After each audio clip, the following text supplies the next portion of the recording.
everybody, and thank you for joining me. And today I am joined by author and dog trainer extraordinaire, Louise Harding, and she is the author of the game-breaking Nose to Tail book.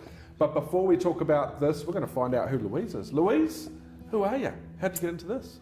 I'm a passionate animal lover, really interested in the environment, love nature, keep myself pretty busy, and I really like people. So how did you get into dog training? I was 12 years old, roundabout, and I didn't really like going to school. Didn't like the other kids at school, and on the way to school I'd walk past lots of animals, dogs and cats, and on the way home I'd take a few home for a play session. Really? I'd borrow a few animals to hang out with. I took them home. Good. Around about 5:30, they'd arrive home back in time for dinner, but I borrowed dogs in the community. True story. Wow. So this was a life calling in a lot of ways. I don't know, I guess it just kind of happened. Far out. I never knew that about you. I know, it's animal stealer. Animal stealer. Lock up your pets. That cracks me up. There's another book in this. Absolutely, absolutely. Tell me about this one. What is this book about? This is a culmination of a couple of years of work. It's a DIY guide for the everyday pet owner. Anyone who has a dog, your neighbour has a dog, you're thinking about getting a dog, you can't have a dog but you like dogs. It's for everyone who's interested in dogs. It is pretty comprehensive, and you've covered a lot of varying topics. And I found it, as a dog owner myself, very simple to understand. Now I just have to train my wife to actually do this. That sounds bad, but I guess when you've got a lot of people that have dependency with their animals, it takes an adjustment for the owner to take on some new learning. Would that be true? That is true. It's one of the difficulties that we have when we're dealing with people and their animals. There are lots of amazing trainers who train dogs brilliantly. We have some world-class trainers in this country, and the difficulty is that we have to add in, when we're talking about pet people, we add in the human element of the owner and their emotive feelings towards their pet, and sometimes they start to put human emotion on some dog behaviour, and dogs think about things very differently to the way humans do. So that's where we have to unravel the puzzle of people and animals. And I guess when you unpack that, whilst you're a dog trainer, and that's what your specialty is, you're also training people. Yeah, see, that's the sneaky thing. I'm not really training dogs. I'm really a human trainer. I'm helping humans understand their dogs. And that's what I'm really passionate about, helping you work out how to drive the dog that you have in front of you, whether it's a little white fluffy dog who's 5 years old and has never really had to do anything, and you move house and it starts barking at the neighbours because it's different. I want to help you understand why that's happening and make your life a little less stressful because of it. All right, where did the idea for the book come from? It came from every person I've ever met with a dog. It started as a tiny little seed of an idea, and it grew and it got bigger and bigger and bigger until it was completely out of control. It was pages and pages of writing and stories and ideas and concepts all over the place. It's a voluminous, huge amount of ideas. I remember when I first got introduced to you guys, your marketing manager Fiona called me. I was on the balcony of the cruise ship about to leave Brisbane. My wife's looking at me and going, "Are you really going to take a call from a client?" I mean, yeah. And then months later, the book's in your hands, and literally 2 days later I jumped on another cruise ship. And I remember standing on the balcony just recently and thinking of you guys and thinking about, wow, this is where it kind of all began. So I like the actual journey that we went through and what we achieved in that time. What did you learn writing the book? Wow, what a journey. Amazing. I learnt that I don't like having my photo taken. I learned that I'm not a fan of cameras. Come on, look at that. Isn't that cool? It's incredible what you learn about yourself, and the fact that you have a story that you want to tell, and some way you want to help people and get a story out, and sheer determination, and I guess, I don't know, a little bit of courage. You decide that you're going to take this big leap, and to be honest with you, probably having my photo taken, doing this video, those are the most difficult parts of this, making videos. It's quite funny because we were talking about this off camera. When you watch it back, you know, and you're listening to the content that you're delivering on camera, you're actually finding, yep, that's great, and you worry a little less about how it's been presented. Practice makes perfect, you get better over time. But I saw all the photos that came through, and it was really about, they were all fantastic. It was about choosing the best one for the cover, the best one for the author bio. So I totally hear what you're saying, but the end result always ends up being quite fantastic, and you must be proud of this cover. Oh, absolutely, and what a great team. Had a really great team behind me, as I have today. You know, you can't do this stuff on your own, and you know, it's part of choosing the people that you trust, and just taking that giant leap of faith. It's, you know, it's really important. You don't need a huge number of people, you only need a handful, and look what you can do.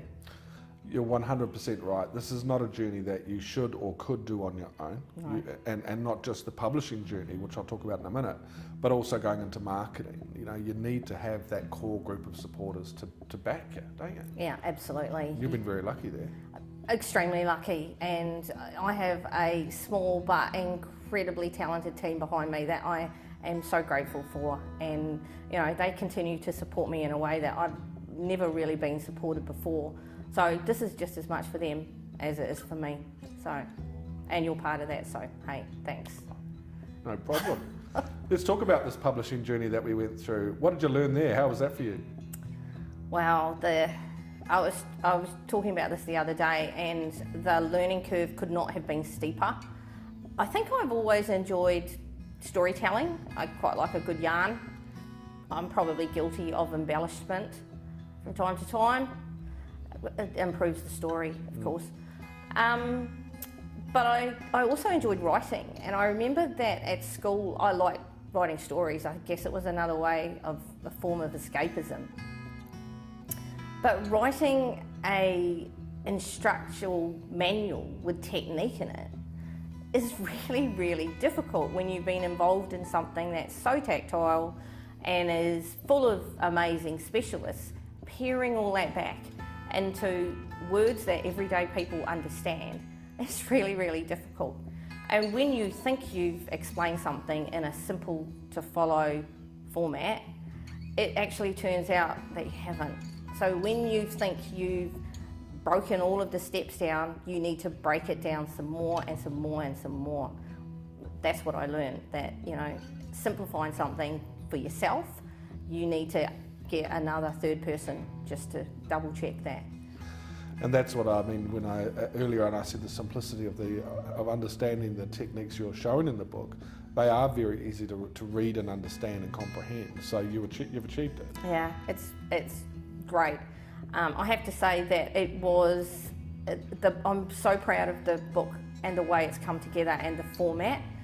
Obviously we have taken quite a lot of content out. I guess that's for the future. Yeah, and it's expected too. And I mean, I guess what we've identified now that we're a bit of time past release, you know it's successful. The content is wanted and it is in demand, and that may prompt future books to come, yeah? Absolutely. Good. I don't think the writing journey is over. You know, I wrote it as much for myself as a way to remember stuff. I guess as you get a little bit older, you start to think, what if my memory goes? What if I can't remember all the stuff? So you write it down. And some of your scrappy bits of paper, I'm sure you have them, you read them and you go, what did I mean? What was I thinking? So to write it in a format that, you know, is pretty basic to yourself, you pretty much have an outline for a book. So yeah, the office is full of piles of paper that just need sorting. So, Okay, we've kind of touched on this a little bit. Who is the book aimed at? Who do you think the target market is? anyone who has a dog, who likes dogs, who's thinking about a dog, dog breeders, rescue agencies, reputable pet stores, anybody who has anything to do in their private life, their professional life, about a dog. It is one of those books that when we're trying to define our market, it's very broad, isn't it? Because we've got so, like, nowadays, the amount of households that have pets and dogs within that household is magnificent. It is, it's huge. Everybody has a dog, and if they don't have a dog, they know of someone who has a dog. The population who don't are pretty small, and even those people will visit events or, you know, other people who have a dog. So if they have an issue with a dog and they're not confident, this is also a really good book, just to give yourself some skills so that you're not quite so concerned about how you interact with a dog. Knowledge is a powerful tool, so. Very, very true.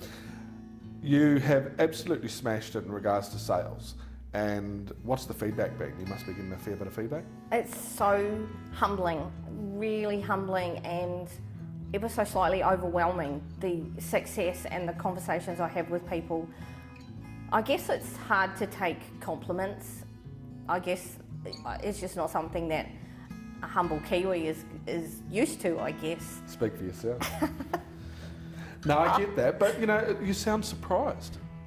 It's just the number of phone calls that I'd be getting every day. It's just another affirmation that, wow, I've given somebody something that's proving really useful. And you know, the number of breeders, of really great breeders who are contacting me and wanting this book to be part of a puppy pack that they're sending to educate their pet people is just, it's amazing. It's awesome. Do you think that in the time frame that it's been available, it's exceeded your own expectations? Absolutely. Like, here we are sitting here ready to launch, and I was talking to you about I don't have that many boxes of books left, Ocean. I never expected that to happen. I should have had more faith in myself, I guess. But your team did. The team absolutely did, and that's the thing. Like, you believed in us, and you know, the support team did too. So there it is. It's ridiculous. I've always said that when you're marketing a book, you're marketing yourself as an author. And one of the most powerful things you've ever shown me in our workings together last year and going forward has been your authenticity. And I think that a lot of your client base and people that know of you have been told, you know, Louise is as real as it gets. There's no buffer there, and she tells it how it is. And I think that's a greatly appreciated quality, especially in a creative person. So when you put the book out, yes, you've got all this knowledge and experience that's gone into this book, and you guys have fine-tuned it and cut a lot out to get that to that core, but fundamentally, standing behind all that content is this authentic person that's been in this industry for so long that people don't question. And that's where I feel that a lot of the successes come from. Do you see that now? Yeah, thanks for that. That's awesome to hear, because that comment in itself is really humbling. And yes, that's what people are saying. It's quite funny. A lot of the clients who I see regularly, and I've had people that, when I first moved to Australia 10 years ago, they came to me with puppies. I still see them every week. They come to a class that I call a social class, and we still chat, we still talk about things. And they are the ones that have said, when I read this book, I hear your voice. Nice. It's probably a little confronting for some people, hearing the same thing repeated over and over, but that's exactly what I want my training package, my lifestyle packages, and my book, and whatever comes next, to be the same, consistent. What you see is what you get. Be real, be kind, and you know, these basic techniques, they work. They're proven techniques. They're simplified in a way that everybody can understand. So, you know, that's me. That's what you get. Final question, what is next for you as a creative, as a writer? Where's this book taking Louise? The next thing is some videos that will support the teachings in the book, the 6-pack of core behaviours that we talk about. Another book or 2 that I've got planned. There'll be a companion to this book, which I haven't got a name for it yet. I have an idea and some jottings, as I explained. I think it'll be called something like a training tracker, so that you can actually keep track of where you're at and help you stay on track with your own personal training journey, as well as stuff for the person, the human, as well as the dog. So different bits and pieces. And I'd really like to do some writing for children, so a training book for young people. Wow, you got a busy year ahead. Yeah, so have you. Very, very true. Thanks for that one. Okay, Louise, I want to thank you so much for coming up from New South Wales. I know this was a moment for you and you've done so well. Thank you so much for sharing your story about you and the book. It's greatly appreciated. Thank you. All good. And you guys, the website to purchase Nose to Tail is on the bottom of the screen right there. You want to go and check this out because by the sounds of it, the first run, the first edition copies are almost sold out. So make sure you get on there now and we will see you next time.